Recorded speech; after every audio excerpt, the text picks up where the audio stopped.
segala pujian, hormat, kemuliaan bagi Tuhan Yesus. Tuhan, kami bersyukur kepadamu, kami datang ke gereja dengan hati yang ready. Tuhan berbicara kepada kami, ajari kami perkara-perkara yang ilahi, yang kami belum tahu, perkara-perkara yang kau ingin kami kenal. Kami serahkan hati, pikiran kami kepadamu Tuhan Yesus. Terpujilah namamu, dalam nama Yesus, haleluya, amin. Berikan tepuk tangan untuk Tuhan dahulu. Tetap berdiri aja, saya perkenalkan dulu yang melayani kita pada pagi hari ini, seharian ini adalah Reverend Tan Ye Peng, yang merupakan senior pastor, gembala senior dari Christ Gospel Fellowship di Singapura, yaitu sebuah gereja yang berdiri sejak Januari 2020. Beliau telah melayani sebagai gembala dan memberitakan firman Tuhan lebih dari 30 tahun. Beliau menyelesaikan program Master of Divinity di Singapore Bible College dan saat ini sedang menjalani program doktoral. Hamba Tuhan ini sudah menikah dan memiliki 4 orang anak. Kita persilahkan, Pastor Tan, could you please come to the stage? Let's welcome him. Puji Tuhan, silakan duduk.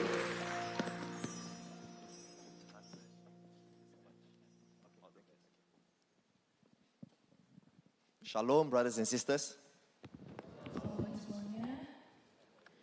It's such a joy to be with you this morning for your worship. Sungguh sukacita untuk bisa bergabung dengan Anda semua di tempat ini untuk menyembah Tuhan bersama-sama. I have actually been to Surabaya before, but that's many years ago, but maybe more than 15 years ago. Sebenarnya saya sudah pernah ke Surabaya mungkin 15 tahun yang lalu. And today, I just want to congratulate you for this beautiful church premises that you have right now. Dan saya ingin memberikan ucapan selamat untuk gedung gereja yang baru yang tempat ini yang begitu luar biasa, begitu indah. And me and Pastor Philip, we know each other. We are married at the same year, 1999. Saya dan Pastor Philip sudah kenal cukup lama. Kami menikah di tahun yang sama, di tahun 1999. He has 1 daughter and 2 boys. I have 1 daughter and 3 boys. Jadi kalau Pastor Philip punya 1 putri dan 2 putra, saya punya 1 putri dan 3 putra. So next year we'll be celebrating our 25th wedding anniversary. Jadi tahun depan kami akan merayakan anniversary kami yang ke-25. I just take some time to introduce a little bit about myself. I come from, when I was 16 years old, I was a Christian and I attended City Harvest Church in Singapore and I was there for 30 years. Jadi pada waktu saya berumur 16 tahun, saya bergabung dengan gereja City Harvest di Singapura dan saya mulai melayani di sana sampai 30 tahun. I have the slide. This is the title of my message. I will be sharing with you about grace in times of struggle. But this is how our church looks like. So from 1989 to 2019, I was there. Jadi tahun 89 sampai tahun 2019 saya ada di gereja ini, di City Harvest Church. And but in the midst of that, and I'll share a little bit in my sermon, in the midst of that, we went through a very dark period, a time of trial and investigation, and eventually I had to serve time in prison for 2 years. Jadi saya di dalam khotbah saya akan men-sharingkan apa yang terjadi di masa-masa yang paling gelap dalam hidup saya, di mana saya gereja kami mengalami investigasi dan saya juga harus masuk ke dalam penjara untuk beberapa waktu. Then when I was released from prison, I went to Singapore Bible College in January 2020. Dan setelah saya keluar menyelesaikan masa penjara saya masuk ke dalam Bible College dan selesai tahun 2023. Then after that, at the same time, God allowed us to start a church. So only this year in May, I graduated from Singapore Bible College with a Master of Divinity. Dan Tuhan juga mengizinkan kami untuk memulai sebuah gereja. Tahun ini, Mei 2023, kami menyelesaikan Master Divinity. Saya menyelesaikan Master Divinity saya. Then, so these are, I think, if I'm not wrong, there are 2 pictures of our church. Ada we have 2 foto, ya. Yeah, this is gereja how our kami. church started in 2020, and then the next picture you'll see. This is our family day in November last year. Jadi foto yang pertama pada waktu kami baru mulai di tahun 2020 dan foto yang terakhir ini hari keluarga kami di gereja kami November 2022. Now all of these are important to the sermon. Okay? Jadi semua hal ini itu penting dan berkaitan dengan khotbah yang akan saya bagikan hari ini. Now what I want to share with you is from Genesis chapter 32 verses 22 to 32. Jadi saya ingin membagikan dari kitab Kejadian pasal 32 ayat 22 sampai 32. Okay? Now, it's a very familiar passage to most of us because it is about the story of Jacob wrestling with an angel of God. Jadi ini adalah suatu kisah yang tidak asing bagi banyak dari kita. Ini adalah cerita di mana Yakub bergumul dengan malaikat Allah. Now, when we come to, the Bible says in verse 22, he arose that night and took 2 of his wives, his 2 female servants and his 11 sons and crossed over the ford of Jabbok. He took them, sent them over the brook and sent over what he had. Jadi di sana dikatakan pada malam itu Yakub bangun dan ia membawa kedua istrinya, kedua budaknya perempuan dan ke-11 anaknya dan menyeberang di tempat penyeberangan sungai Yabok. Sesudah ia menyeberangkan mereka, ia menyeberangkan juga segala miliknya. Then Jacob was left alone, verse 24, and a man wrestled with him until the breaking of day. Dikatakan di ayat 24, lalu tinggallah Yakub seorang diri dan seorang laki-laki bergulat dengan dia sampai fajar menyingsing. The first thing I want to share with you from this story is that the Bible did not say that Jacob knew the person he was wrestling with was an angel. Jadi hal pertama yang ingin saya sharekan di sini adalah bahwa pada waktu Yakub bergumul, dia tidak tahu bahwa dia sedang bergumul dengan malaikat Tuhan. The Bible says that it was just a man. Di sana dikatakan bahwa Alkitab mengatakan bahwa hanya seorang laki-laki. So I want to give you 5 very quick points. The first one is that it takes a while to know it was God who you are wrestling with. Jadi poin saya yang pertama adalah dibutuhkan waktu untuk menyadari bahwa Anda ternyata sedang bergumul dengan Tuhan. So you see, in 2010 when the investigations happened, I was shocked. Jadi pada tahun 2010 pada waktu investigasi dilakukan, saya sangat shock, saya sangat terkejut. The message that I'm sharing with you today is about how there is grace in the time of trial or suffering. Dan pesan saya untuk hari ini adalah bahwa di masa-masa kesusah, masa-masa sulit, ada kasih karunia Allah bagi kita. When you go through a trial, your first reaction you have is one of resisting. Pada waktu kita mengalami masa kesukaran itu, reaksi pertama kita adalah kita menolaknya. Rejection. Kita tidak mau. So I thought that this investigation must be from an enemy, from maybe the devil. Jadi saya merasa bahwa investigasi ini, hal buruk ini pasti dari setan, serangan iblis. It took a while before I realized that this is not from the enemy, but this is God coming to wrestle with me.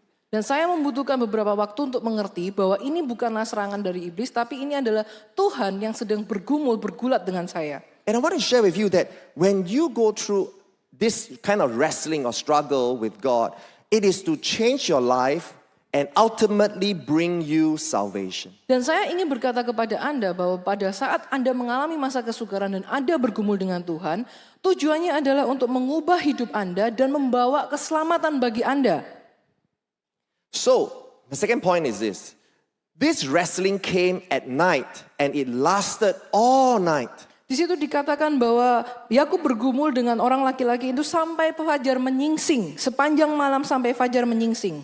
It will come at a time you are not expecting. Dan pergumulan ini akan datang pada saat Anda tidak menduganya. A time when you are tired. Pada saat Anda merasa sangat lelah. And then it will last very long. Dan itu akan memerlukan waktu yang begitu lama. So in 2010 when we were investigated, I thought that everything will end by maybe 2 years. Jadi pada waktu investigasi itu dimulai pada tahun 2010, saya berpikir mungkin investigasi ini akan berakhir dalam waktu 2 tahun.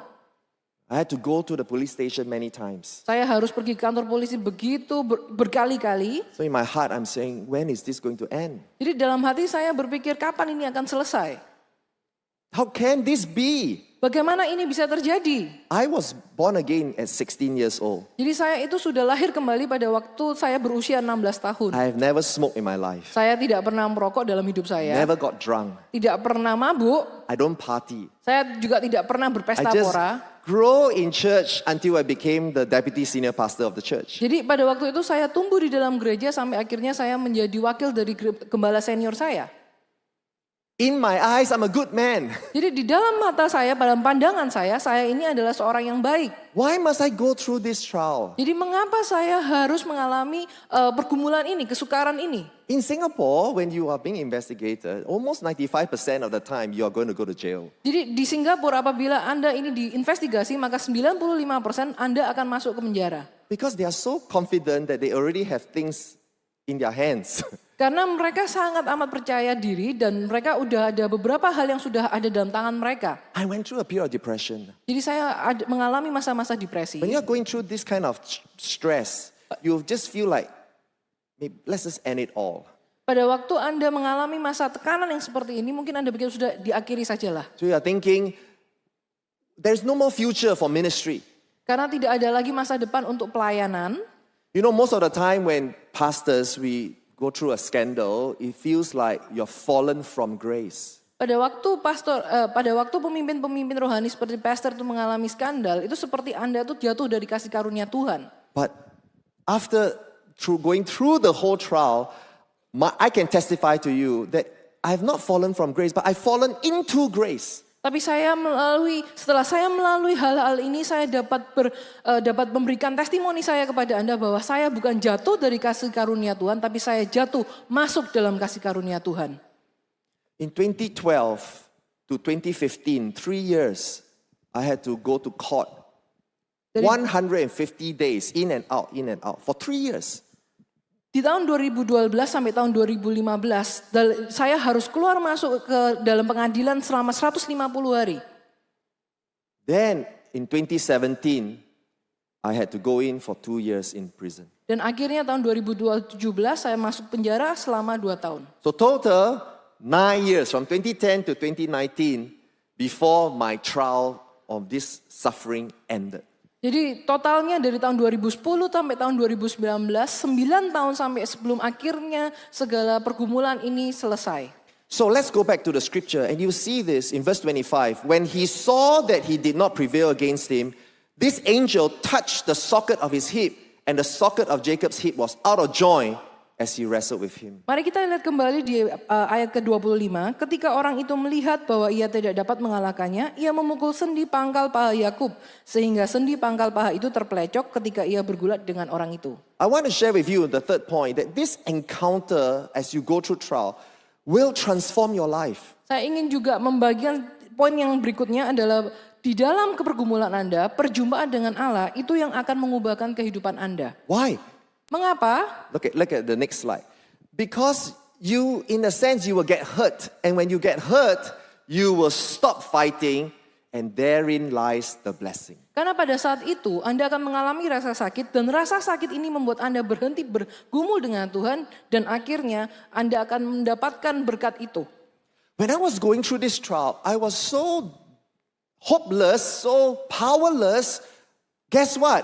I depended on God every day. Pada saat saya mengalami pergumulan ini, saya benar-benar seperti tidak ada pengharapan, tidak punya kekuatan, dan akhirnya apa yang terjadi? Setiap hari saya harus bergantung kepada Tuhan. I had to listen to God's word every day, sometimes 2 sermons, sometimes 3 sermons. Saya harus a day. mendengarkan firman Tuhan setiap hari, kadang 1 khotbah, 2 khotbah, setiap hari harus saya lakukan. I need God's word to bring light into this darkness. Karena saya membutuhkan firman Tuhan untuk membawa terang itu ke dalam di dalam kegelapan saya. I find myself praying so much more. Dan saya mendapati diri saya berdoa dengan lebih banyak lagi. I find myself kneeling down so much more. Dan saya mendapati diri saya itu berlutut lebih banyak lagi. I had to humble myself. Dan saya itu harus merendahkan diri I say, saya. God, have mercy on me. Dan saya berkata, Tuhan, ampunilah aku Tuhan. Do you know that that's the beginning of your blessing? Tahukah Anda bahwa itu adalah permulaan dari kasih karunia untuk Anda? So Jacob says in verse 26, let's continue. Right? He says, the angel said to him, because after he touched the hip, the angel said, now it's time for you to let me go, for the day breaks. But Jacob said, I will not let you go unless you bless me. Ayat ke-26 dikatakan, lalu kata orang itu, biarkanlah aku pergi karena fajar telah menyingsing. Saud Yakub, aku tidak akan membiarkan engkau pergi jika engkau tidak memberkati aku. It was just like my cry, God, have mercy on me. Itu sama seperti seruan saya, Tuhan berikan kasihanilah aku. So the angel, instead of laying hands on Jacob, the angel asked Jacob a question, "What is your name?" And he said, "My name is Jacob." Jadi malaikat ini pada waktu Yakub melakukan itu, dia tidak memberkati dengan menumpangi tangan kepada Yakub, malahan malaikat itu bertanya kepada Yakub, "Siapakah namamu?" Sahutnya, "Yakub." My question is, why wouldn't the angel of God know his name, Jacob's name? Jadi pertanyaan saya, mengapa malaikat Tuhan ini tidak tahu nama Yakub?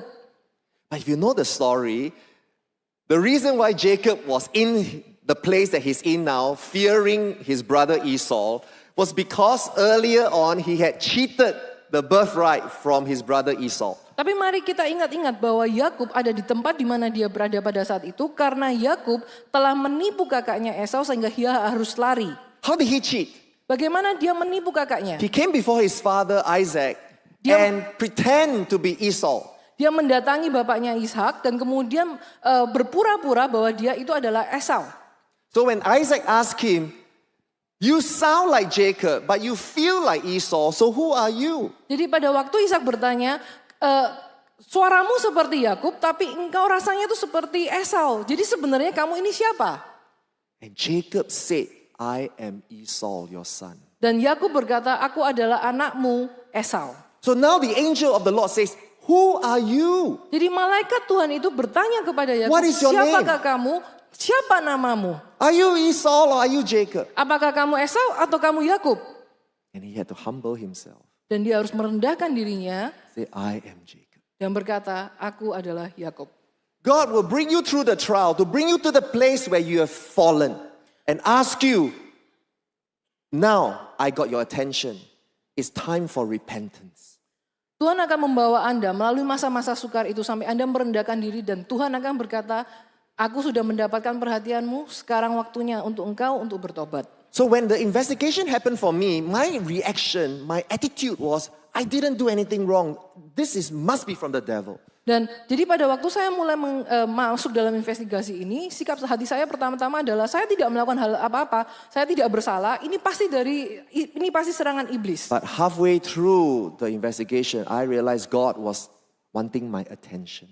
Tapi di dalam tengah-tengah pergumulan ini, tengah-tengah investigasi ini saya menyadari bahwa sebenarnya Tuhan ingin mendapatkan perhatian And I saya. started to repent of things that I felt were not pleasing to God. Dan saya mulai bertobat dari hal-hal yang saya rasa bahwa Tuhan tidak berkenan. Therein, church, lies your blessing. Dan di sanalah jemaat, di sanalah ada berkat bagi Anda. So point number 4, this wrestling will hurt you, but you will ultimately save you. Jadi poin keempat adalah bergulat ini akan menyakiti kita, tapi pada akhirnya itu akan menyelamatkan kita. I really don't know what kind of trials you are going through in your life. Saya tidak tahu pergumulan seperti apa yang sedang Anda hadapi di hidup Anda saat So ini. maybe you are a bit like me, you are resisting this struggle. Mungkin Anda seperti saya, Anda sedang menolak pergumulan ini, tidak mau terima dengan pergumulan So I ini. pray that my testimony and this message can help you to see that God is not here to destroy you, but God is here to save you.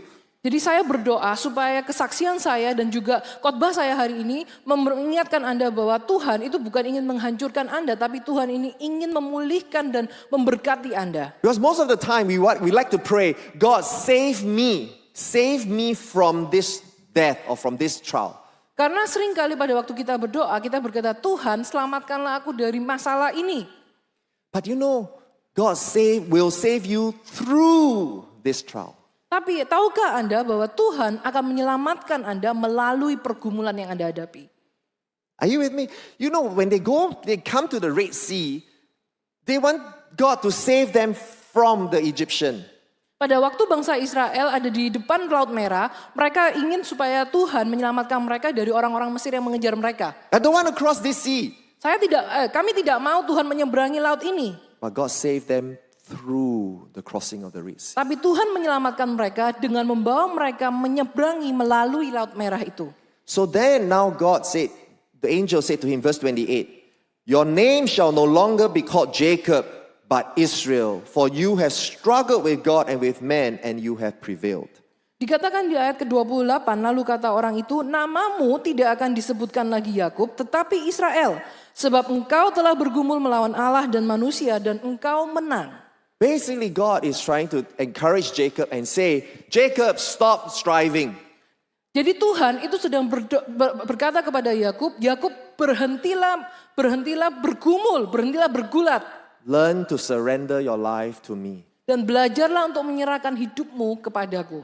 And so the final blessing is the blessing of a new name. Jadi berkat yang terakhir adalah berkat nama yang baru. You see, this name Israel is still alive even till today. Tahukah Anda bahwa nama Israel ini masih hidup, masih ada hingga hari ini? There's a nation called Israel. Karena ada sebuah bangsa yang disebut bangsa Israel. You and I, we think that there's no more hope for the future. Anda mungkin berkata bahwa tidak ada lagi pengharapan untuk masa depan Anda. Jacob felt that when Esau came with 400 men, that was the end of his life. Yakub juga merasa seperti itu. Pada waktu Esau datang dengan 400 tentaranya, dia merasa sudah tidak ada lagi pengharapan. But when he stopped struggling and wrestling, Pada waktu dia berhenti bergumul dan bergulat, God says, now I can bless you. Tuhan berkata, sekarang aku bisa memberkati. And I will give you a name that will be for eternity. Dan aku akan memberikanmu sebuah nama yang akan terus berkesudahan sampai selamanya. Such an amazing encouragement to him. Dan ini adalah suatu penghiburan bagi Yakub. So in verse 30, let's read, it says, so Jacob called the name of the place Peniel, for I have seen God face to face, and my life is preserved. Di ayat ke-30 dikatakan, Yakub menamai tempat itu Peniel, sebab katanya, aku telah melihat Allah berhadapan muka, tetapi nyawaku tertolong. Do you know, brothers and sisters, that your trial will draw you face to face with God? Tahukah Anda bahwa pergumulan Anda itu akan membawa Anda berhadapan muka dengan Tuhan? And so I bring this message now as I try to wrap it up and close. You see, God works in mysterious ways because that which hurt us has now ultimately saved us. Jadi saya ingin memberikan beberapa konklusi dari khotbah saya hari ini bahwa yang pertama, Tuhan bekerja dengan cara misterius sehingga hal yang menyakitkan kita pada akhirnya adalah hal yang menyelamatkan kita. So I came to a point where the prosecution they were asking for like 12 to 14 years. Jadi pada waktu itu pendakwanya menginginkan supaya saya masuk ke penjara selama 12 sampai 14 It was tahun. very hard for me and my family. Dan itu adalah hal yang sangat susah bagi saya dan keluarga saya. We were just crying out to God. Because now I can see that, yeah, maybe I've done in some ways, certain wrong. But I say, God, I did not profit. It wasn't corruption in the sense that I took money for myself. It was something we were doing for the church. And we did it in a wrong way. Jadi pada waktu itu saya berkata pada Tuhan, oke, sekarang saya bisa melihat bahwa ada hal-hal yang mungkin kami lakukan dengan salah, tapi saya tidak mengambil profit dari hal ini. Ada mismanagement dalam apa yang di-manage oleh gereja. So I say, God, have mercy on me. Jadi saya berkata, Tuhan kasihanilah saya. I say, if I go in for 12 to 14 years, it will destroy my family. Apabila saya masuk ke penjara sampai 12 sampai 14 tahun, keluarga saya pasti hancur, Tuhan. So the first verdict came, the judge gave me 5.5 years. Jadi keputusan yang pertama dari hakim itu adalah memberikan saya 5 tahun. In our hearts, in me and my wife's prayer, we say, God, we think 3 years we can handle, 3 years. Jadi pada waktu itu saya dan istri saya berdoa dan kita sama-sama berseru Tuhan 3 tahun mungkin kami bisa handle Tuhan. So when they handed down 5.5 years, we thought, not bad. Thank God it's not 12, 14. Jadi pada waktu mereka memberikan keputusan yang pertama 5,5 tahun, kami bersyukur kepada Tuhan, lumayan, tidak terlalu lama, kami memberikan pujian syukur kepada Tuhan. I was all ready to go in and serve my sentence. Jadi saya sudah masuk untuk mulai masa hukuman saya. But then the rest of the team says they want to appeal. Tapi tim kami berkata mereka ingin naik banding. So I say, okay, I will just go with the team. Jadi saya setuju, saya ikut dengan keputusan tim. So on the next at the appeal, I remember I was in the court, and surprisingly, the judge reduced the sentence to 3 years. Jadi pada waktu itu, pada saat saya di pengadilan dan kami naik banding, pada waktu itu hakim memberikan keputusan 3 tahun dan saya sangat terkejut. And when I heard 3 years, I look at my wife and I go, this is something we were praying for. Jadi pada waktu saya mendengar putusan 3 tahun ini, saya langsung melihat kepada istri saya dan kami saling mengangguk-angguk dan berkata, ini yang kita doakan. It was almost impossible. Karena ini hampir tidak mungkin. And when we knew that this whole trial was really not to destroy us. Jadi pada saat itu kami tahu bahwa pergumulan ini bukan untuk menghancurkan kami. It was to change us, Tapi untuk mengubahkan kami. save us. Dan untuk menyelamatkan kami. God works in very mysterious ways. Tuhan bekerja dengan cara yang sangat misterius. And you know what my wife and I got out of this whole thing? Tahukah Anda apa yang saya dan istri saya pelajari dari Is that segala hal ini? the ultimate blessing from God is God Himself and God alone. Bahwa berkat yang paling utama itu adalah Tuhan dan Tuhan saja. When Jacob, after the encounter, the most important thing was the angel of God says, your name will be called Israel. Pada waktu Yakub bergumul dengan malaikat Tuhan itu, yang paling penting itu adalah pada waktu malaikat berkata, namamu bukan lagi Yakub, namamu adalah Israel. Because the story continues that when Esau came to him, Esau reconciled with him. Karena di dalam kelanjutan cerita itu, pada waktu Esau bertemu dengan Yakub, Esau dan Yakub mengalami pemulihan, mengalami rekonsiliasi. There was no war, there was no fighting. Jadi tidak ada perang, tidak ada perkelahian. God had it all planned out in His sovereign hands. Jadi di dalam kuasanya yang begitu luar biasa, Tuhan sudah merencanakan dengan baik segala sesuatunya. And from that moment onwards, the Bible says Jacob walked with a limp. Jadi sejak saat itu, Yakub itu jalannya pincang. And so he always had to depend on God and he always remember this struggle or this encounter that he had with the angel of God. Jadi dia akan selalu harus bergantung kepada Tuhan dan dia akan selalu ingat pertemuan di mana dia bertemu dengan malaikat Allah itu. And let me tell you this, me being in prison is that limp. Dan saya dengan pengalaman saya masuk di penjara itu adalah It cannot pincang go dalam away. hidup saya. It cannot go away. Karena saya tidak bisa menaruh di samping, mengesampingkannya. It's all over in Google. Karena Anda bisa lihat itu semua di Google. Are you with me? Tahukah Anda? So when I came out of prison, Jadi pada waktu saya keluar dari penjara, now let me share a little bit about my time in there. So I know I was going in for 2 years. So I started to buy all the Christian books that I want to read. jadi pada waktu saya tahu bahwa saya akan masuk untuk 2 tahun, jadi saya mulai membeli buku-buku Kristen, buku-buku rohani yang ingin saya baca. So I know that every month, when my wife visits me, she can bring 6 books. Jadi saya tahu bahwa setiap bulan pada waktu istri saya mengunjungi saya, dia dapat membawa 6 buku. So I told my children before I went in, I say, you don't worry for Papa because I'm going to go in there and do my Bible reading. Jadi saya berkata kepada anak-anak saya bahwa nggak usah khawatir soal Papa karena Papa akan masuk ke sana dan Papa akan melakukan bacaan-bacaan Alkitab Papa. I'm going to make full use of my time. Jadi saya harus menggunakan waktu saya dengan baik-baik. So I read at least 150 Christian books. Jadi saya membaca minimal 150 buku. It was the best Bible school time that I had. Jadi itu adalah waktu sekolah Alkitab yang paling baik di sana. No, you cannot have any watch, Karena Anda tidak bisa membawa jam tangan, no computer, juga tidak ada komputer, no internet connection. tidak ada internet. So you cannot be distracted by anything. Jadi Anda ini tidak bisa diganggu dengan hal apapun juga. So every day is just reading the Bible, reading my Christian books, Jadi praying. setiap hari itu seperti membaca Alkitab, membaca buku, kemudian berdoa. I was so...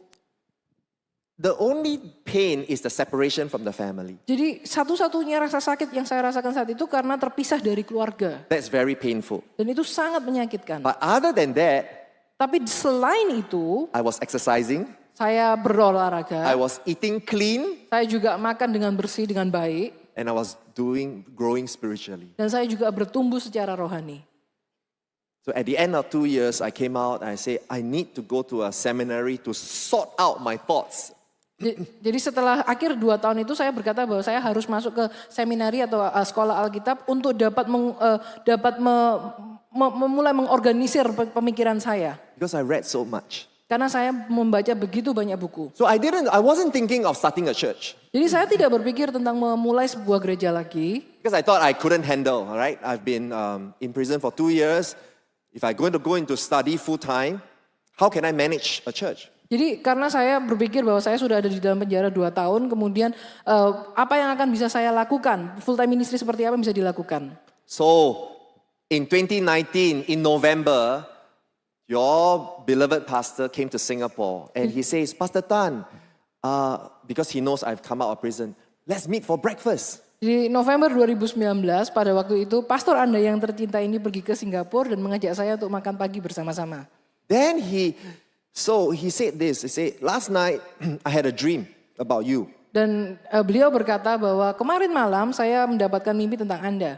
And in the dream, the sun is risen and I've come to you to say that now the sun is up, it's time to go. Dan saya melihat di dalam mimpi saya bahwa matahari itu sudah terbit dan saya dalam mimpi saya berkata kepada Anda, ini mataharinya sudah naik, ini waktunya Anda untuk pergi. Then he said, but in the dream, your reply to me was, my wife is still sleeping. Dan di dalam mimpi saya itu Anda menjawab, tapi istriku masih tidur. Then he looked at me and he said, I know it's quite weird, the dream, but does it make sense to you? Kemudian pastor Anda berkata, saya tahu bahwa mimpi ini kedengarannya sedikit aneh, tapi apakah Anda bisa mengerti arti dari mimpi ini? Pastor Philip didn't know that a group of members are asking me to start a church, but my wife is the one that is resistant. Jadi Pastor Philip tidak tahu bahwa sebenarnya ada beberapa jemaat dari gereja yang sebelumnya itu yang mencari kami untuk memulai sebuah gereja, tetapi istri saya yang menolak hal ini. My wife is not ready because of the hurt. Karena istri saya tidak siap karena ada rasa sakit yang masih ada di dalam hatinya. When I came out and I started my Bible study group, my wife didn't attend the Bible study group. Jadi pada waktu saya keluar dan saya mulai memulai sebuah Bible study group, istri saya tidak datang. Because she is so afraid of committing to a church and a group again and cause her to remember all the pain of the last 9 years. Jadi karena dia begitu takut untuk mengkomitkan dirinya ke dalam sebuah gereja atau sebuah grup karena hal-hal yang terjadi selama 9 tahun rasa sakit itu masih ada. So when Pastor Philip shared that, I look at my wife look at me, and we are like, God, you are not letting us go. Jadi pada waktu Pastor Philip berkata seperti itu, saya saling melihat dengan istri saya dan kami berpikir, Tuhan benar-benar gak ngelepasin kita. In my heart, I felt like crying. Jadi di dalam hati saya ingin menangis. After I've been to jail, will I still be able to pastor a church? Jadi di dalam hati saya, setelah saya masuk dalam gereja dan keluar, apakah saya dapat menjadi pastor dari sebuah gereja? I'm sure your struggle is also real like mine. Saya yakin bahwa pergumulan Anda juga begitu nyata seperti pergumulan saya. I took that as a confirmation from God, and so in January 2020 we started our church. Jadi saya mengambil hal itu sebagai suatu konfirmasi dan tahun 2020 bulan Januari kami memulai So sebuah gereja. God started to bring in people. It's not a big church, but God started to bring in people who are hurt, who are traumatized by what has happened, and brought them to this new community where they now can worship God. Because many of them have backslidden, they have left God. Jadi meskipun gereja ini bukan gereja yang besar, tapi Tuhan membawa orang-orang yang mungkin sudah tersakiti, orang-orang yang mengalami trauma, orang-orang yang mundur dari Tuhan. God has great plans, amazing ways that is beyond my comprehension. Tuhan memiliki rencana luar biasa, cara yang begitu luar biasa yang saya tidak bisa pahami. So then when a church started, immediately COVID happened. Jadi setelah gereja itu mulai, tiba-tiba langsung ada COVID.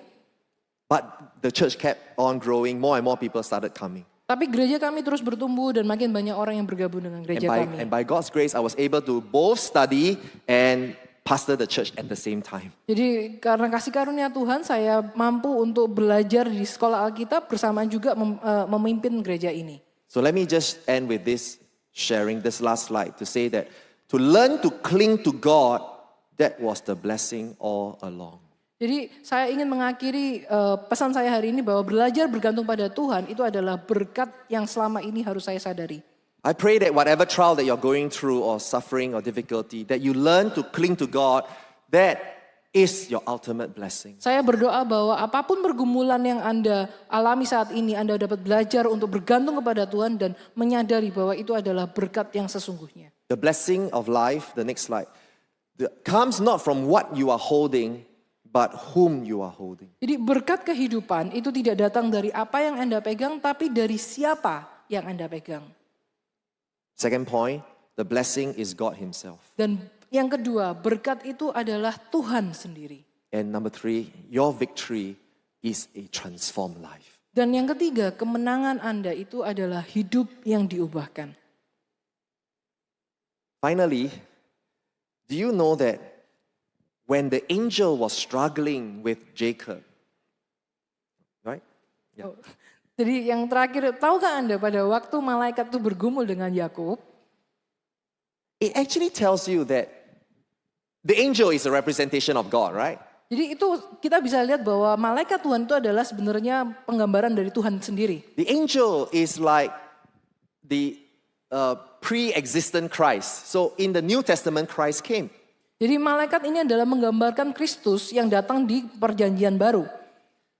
Do you know that God understands your struggle because Jesus can sympathize with with your weaknesses? Tahukah Anda bahwa Tuhan itu dapat bersimpati dengan pergumulan Anda karena Yesus sendiri mengalami pergumulan itu dalam masa hidupnya di bumi ini. When you struggle, God can sympathize, can empathize with your weaknesses, your struggle. Pada saat Anda bergumul, Tuhan dapat bersimpati, berempati, ikut merasakan kesakitan Anda dan pergumulan Anda. So you can trust in Jesus. Jadi Anda dapat percaya kepada Yesus. Amen. Amin. Let's give the Lord a big hand, shall we? Mari kita berikan kemuliaan bagi Tuhan. Haleluya. I just have the musicians to come. Mari tim praise and worship untuk bisa naik. I think we will sing that first worship song. Kita akan nyanyikan lagu worship yang pertama. And what I would like you to do when we are worshiping and singing is I want to encourage you to learn to surrender to God. Dan apa yang ingin Anda lakukan adalah pada waktu kita menyembah, Anda mulai belajar untuk menyerahkan pergumulan Anda kepada Tuhan. I want to encourage you to not strive anymore. Saya ingin Anda untuk belajar untuk tidak lagi bergumul dengan Tuhan, bergulat dengan Tuhan. Especially when you're going through a difficult time, the most important thing is spend that time connecting face to face with God. Terutama pada waktu saat Anda bergumul itu, luangkan waktu itu untuk terhubung dengan Tuhan, melihat Tuhan muka dengan muka. Because the ultimate blessing is really your transformed life. Karena sebenarnya berkat yang terutama itu adalah kehidupan Anda yang diubahkan. That you're clinging on to God and you're growing in the intimacy with Him. Bahwa Anda itu bergantung kepada Tuhan dan Anda tumbuh dalam intimasi dengan Tuhan. Even if you had to go through the valley or the shadow of death, bahkan pada waktu Anda sedang mengalami masa-masa lembah kegelapan itu, know that He is with you. Anda harus tahu bahwa Tuhan bersama dengan Anda. And His rod and His staff will comfort you. Dan tongkatnya dan gadanya itu yang akan memberikan penghiburan bagi Anda. And then when you come out of it, Dan pada waktu Anda keluar dari lembah ini, you will enter into a newness of life. Anda akan masuk dalam sebuah kehidupan yang baru. Resurrection life. Kehidupan yang dibangkitkan. Whenever I think of the cross, Dan setiap kali saya berpikir soal salib, I don't just see resurrection. saya tidak hanya melihat sebuah kebangkitan. Because there is no resurrection without death. Karena tidak ada kebangkitan kalau tidak ada kematian. So the cross, the sign, the symbol that God left behind for the church Jadi salib, sebuah simbol yang diberikan Tuhan untuk gereja Tuhan, is to constantly remind us that He is a God of the resurrection power. bahwa Dia itu adalah Tuhan dengan kuasa yang membangkitkan. That you will go through death into resurrection life. Bahwa Anda akan mengalami kematian tapi kemudian ada kebangkitan. So God has great plans and you have a great future. Trust in Him. Bahwa jadi Tuhan itu memiliki rencana yang luar biasa dan ada masa depan yang luar biasa bagi Anda. Percayalah kepada Tuhan. Amen. Amin. Amen. Amen. Ask the singers to just lead us in worship. Kau Tuhan yang selamatkanku, terima kasih Yesus.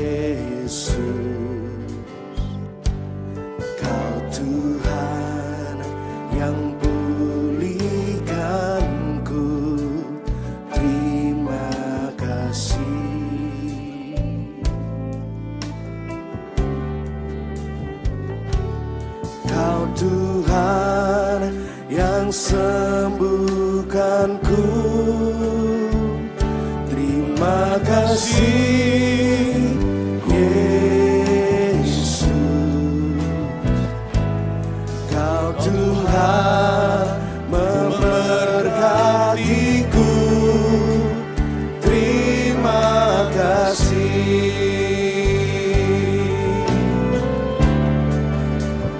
Segala pujian dan syukur hanya bagimu, Yesus. Dengan apakah ku balas kasih-Mu?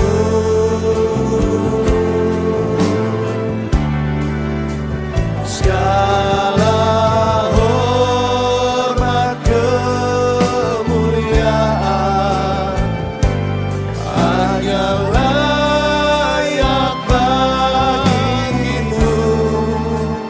Ku sembah Yesus seumur hidupku. Saya ingin mengundang siapapun di antara kita yang sedang struggling atau sedang bergumul dan bergulat dalam kehidupan ini, dan Anda merasa Anda belum menang karena kita masih terus melawan, sedangkan yang perlu kita lakukan hanyalah berserah kepada Tuhan. Tuhan itu take care selalu orang-orang yang berharap kepadanya. Saya tidak mau sebagai gembala sidang melihat jemaat, satupun jemaat yang Tuhan percayakan pada kami, bergumul sendiri. Karena itu altar call diadakan menjadi sebuah alasan dan kesempatan agar setiap orang yang perlu dikuatkan, dilayani dengan sungguh-sungguh. Please jangan malu, ini bukan untuk show off, dan ini juga bukan untuk pameran. Dan kalau Anda maju ke depan, tidak usah malu sama kiri kanan. So, Tuhan sangat sayang sama Anda. Saya waktu bergumul pun saya berharap kalau bisa ada orang yang mengerti saya dan mendoakan. Dan saya mengerti, kita semua pernah ada di titik itu. Dan dari waktu ke waktu kembali ke titik itu. Nah sekarang kalau Anda di titik itu, mari maju. Datang di sini dan berserah kepada Tuhan. Dan biar Tuhan menjamahmu dan menguatkanmu. Mungkin pulang, Anda tidak mendapat sesuatu jawaban, tapi Anda pulang membawa jamahan. Dan itu cukup bagimu. Majulah ke depan di dalam nama Yesus. Segala pujian dan syukur hanya bagimu, Yesus. Dengan apakah ku balas kasih-Mu? Mari hamba-hamba Tuhan dan semua yang bertugas, rangkul mereka, doakan mereka. Kemuliaan hanya layak bagimu. Ku sembah Yesus seumur hidupku.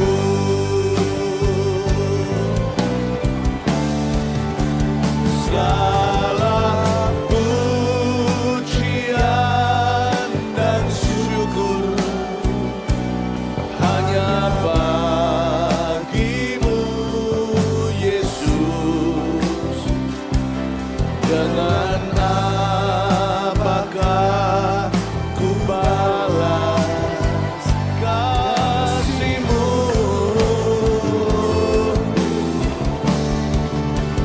Segala hormat kemuliaan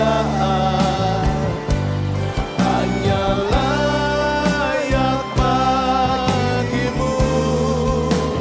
Ku sembah Yesus. Come on church, mari gereja Tuhan kita doakan dalam Roh Kudus. Ulurkan tangan ke depan, kita doakan saudara-saudara kita dalam pergumulan. Oh Ramaya Mandaya Sandara Ramaya Sandara Ramu. Biara Ramaya Sandara Ramu. Dengan keluhan tak terucapkan kita doakan. Biara Ramaya Sandara Ramaya Sandara. Inamara Ramaya Sandara Ramaya Sandara Ramaya Sandara.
Haleluya. Haleluya. Bapa di dalam sorga, Engkau memberi kami spirit of understanding. Memberikan kepada kami roh pengertian untuk kami memahami betapa dalam, lebar, panjang, tingginya kasih Tuhan yang kadang-kadang misterius di dalam jalan hidup ini. Thank you Tuhan, setiap jemaat yang maju, biarkan Dikau indahkan. Satu persatu pegang erat dengan tangan yang tidak kelihatan. Bahwa pada jalan kemenangan, kami tahu rencana-Mu terindah bagi kehidupan kami. Kami tahu ya Tuhan, kami akan syukuri terlebih dulu, bahkan saat kami tidak mengerti dan tidak tahu. Engkau yang mengetahui jalan hidup kami, Engkau menuntun langkah setiap jemaat-Mu. Hamba-Mu bisa merasakan dalam hati pergumulan mereka, sekalipun hamba tidak akan bisa mengertinya. Engkaulah Allah Maha Pengertian. Datanglah dalam kehidupan mereka. Jangan lepaskan. Sabar yang panjang sabar. Sabaslah ya Tuhan. Panjang sabarlah kepada umat-Mu yang kurang mengerti dan kami yang kadang-kadang dungu seperti hewan. Namun kami tetap di tengah, berada di dekat-Mu. Terima kasih Tuhan. Mari mengangkat tangan kita. Segala pujian dan syukur hanya bagi-Mu Yesus. Dengan apakah ku balas kasih-Mu? Berikan semua hormat kemuliaan. Segala hormat kemuliaan hanya layak bagi-Mu. Ku sembah Yesus seumur hidupku. Berikan sorak-sorai bagi Tuhan. Terima kasih kepada Roh Kudus. Bapak Ibu Saudara yang maju ke depan, Anda boleh kembali ke tempat duduk. We love you, you're not alone. Anda tidak sendirian. Berikan tepuk tangan untuk mereka semuanya.